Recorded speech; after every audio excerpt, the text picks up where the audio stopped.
Vincent, bonjour. Bonjour. Alors, on poursuit dans les métiers de Bakélite. Alors, tu peux te présenter ce que tu fais exactement au sein de cette société?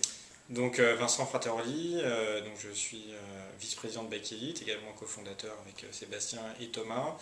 Et je m'occupe de l'activité agence de Bakélite, donc tous les services qu'on réalise sur mesure pour nos clients. Dans mes équipes, il y a deux métiers principaux. Un métier vraiment très technique qui est le développement, donc les gens qui réalisent les différentes applications et sites mobiles qu'on réalise. Et puis, notre métier, c'est aussi prendre le besoin du client, le comprendre, le traduire et l'accompagner dans ses choix. Et donc, il y a une équipe conseil qui fait le lien entre nos clients et nos développeurs pour définir la stratégie en amont, concevoir les services et puis ensuite piloter la réalisation technique des services. Alors je dirais que le métier n'a pas fondamentalement changé, effectivement, parce qu'on a toujours les mêmes problématiques clients qui sont de lui faire comprendre les nouvelles technologies, de l'accompagner, de comprendre son besoin, de le traduire sur des technos qui, elles, évoluent très souvent. Ce qui a changé, c'est qu'en 2006, on était vraiment mono-terminal, on s'occupait que du mobile, et depuis maintenant 2 ans, on s'occupe d'autres terminaux, puisque les technologies issues du mobile arrivent sur les tablettes et puis sur les télévisions connectées. Donc on est passé d'un monocanal à un multicanal, toujours centré autour des nouveaux écrans. Alors comme on fait, d'une part on a lancé une activité conseil depuis à peu près 1 an, donc, qui s'occupe vraiment d'accompagner nos clients et quelque part également nous-mêmes sur les orientations à la fois marketing, service mais aussi technologique. Donc ça c'est un élément important de notre offre qui est de se positionner plus en amont pour bien comprendre ces nouvelles technologies, qu'est-ce qu'elles amènent aux marques et aux utilisateurs finaux. Ça c'est une première chose. La deuxième chose c'est de faire les bons choix technologiques. On a fait des paris comme se lancer sur les applications iPhone, à un moment où personne n'y croyait vraiment, tout le monde était assez dubitatif. Et c'est sûr qu'en faisant les bons choix et en pariant sur les bonnes plateformes, je dirais qu'on s'évite de perdre du temps sur les plateformes qui n'ont pas d'avenir. Donc je dirais que l'enjeu c'est vraiment de comprendre en amont et de faire les bons paris sur les plateformes qui vont marcher et ne pas s'enliser entre guillemets sur des plateformes qui sont parfois mortenées. Est-ce que cette partie conseil, donc dans la partie agence que tu gères, ils font de la R&D aussi? Alors on a une activité veille et R&D, donc coordonnée par l'équipe conseil, mais je dirais que c'est tous les personnes de l'agence et tous les développeurs qui doivent être sensibilisés aux évolutions et donc qui contribuent à l'R&D. Il n'y a pas juste 2 personnes ou 3 personnes qui font des R&D, c'est tout le monde, bien que ce soit orchestré par un nombre plus limité de personnes, mais notre force c'est justement que nos développeurs, en étant chez Bakélite, d'une part travaillent sur des projets de marques prestigieuses, mais aussi ont la possibilité d'évoluer, de passer sur des nouvelles technologies.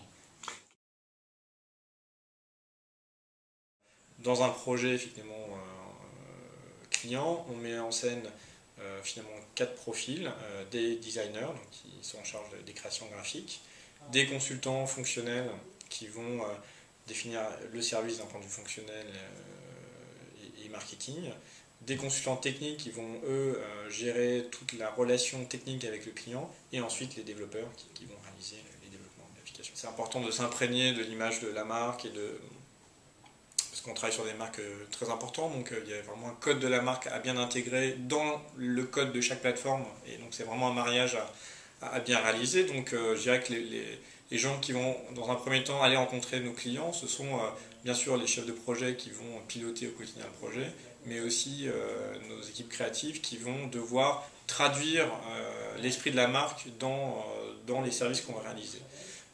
Mais je dirais qu'assez tôt quand même, on intègre également les équipes techniques pour 2 raisons. D'une part, très souvent, le service qu'on va rendre est conditionné par les possibilités techniques offertes par les services, les systèmes d'information de nos clients. Donc on peut avoir plein d'idées, mais si c'est pas réalisable, parce que le système d'information du client ne nous permet pas, on perd du temps. Donc il faut très vite détecter ce qui est faisable, pas faisable. Et puis d'autre part, c'est important que nos équipes techniques comprennent bien la philosophie du client. Ils ne sont pas là uniquement pour développer, mais aussi pour comprendre le client et rendre un service. Donc assez tôt, on les met quand même au contact des clients pour qu'ils s'imprègnent bien des objectifs et de l'enjeu et des contextes.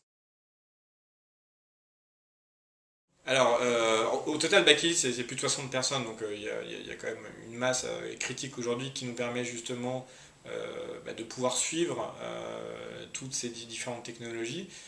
C'est sûr que en 2006, on était 4 au lancement, c'était beaucoup plus simple parce qu'il y avait moins de plateformes à suivre. Aujourd'hui, on serait 4, je pense qu'on aurait beaucoup plus de mal à être pertinent et à surtout comprendre ce qu'apporte chaque plateforme, ce qu'elle apporte, ce qu'elle n'apporte pas, et d'avoir le niveau d'expertise suffisant pour évaluer son potentiel. Donc nous aujourd'hui on a la masse critique qui nous permet de faire ces bons choix. Ceci dit, on fait des choix encore aujourd'hui, on ne développe pas sur toutes les plateformes du marché. Tu peux les rappeler, quelles sont les plateformes sur lesquelles vous développez? Donc les principales plateformes aujourd'hui sur lesquelles on développe, c'est bien sûr l'iOS d'Apple, Android, Windows Phone. On développe également sur Palm, sur Nokia, et puis on est en train de monter sur d'autres plateformes, bien qu'on n'est pas encore aujourd'hui. Enfin, c'est pas mal, c'est quand même les 5. Voilà, c'est les principales sur le mobile, et on travaille sur les applications tablettes à la fois sur Apple et sur les tablettes Android. Et puis on est en train de travailler sur nos premières applications de TV connectées, notamment sur la plateforme Samsung. Disons qu'aujourd'hui, quand on regarde les faits et les prévisions des analystes, on constate que loin de se résorber, elle a tendance plutôt à s'accélérer la fragmentation. Et je regardais il n'y a pas longtemps les prévisions, finalement, en termes de part de marché d'OS, les 3 principaux OS vont baisser de 12 points de part de marché dans les 3 années à venir. C'est-à-dire qu'on va avoir de plus en plus de terminaux à couvrir pour atteindre le même nombre de clients. Alors face à ça, il y a des solutions. Il y a le web mobile qui permet via un développement d'adresser plusieurs plateformes. PK-Render, on a effectivement la meilleure illustration, mais Thomas en parlera beaucoup mieux que moi. Donc je dirais que ce qu'on va recommander souvent à nos clients, c'est avoir une approche mixte de développer spécifiquement, nativement sur les plateformes qui leur génèrent le plus d'audience, le plus de revenus, et puis compléter, je dirais, cette approche très sélective avec une approche web mobile plus large qui leur permet de couvrir tous leurs clients avec un coût de mise en œuvre et de maintenance réduit.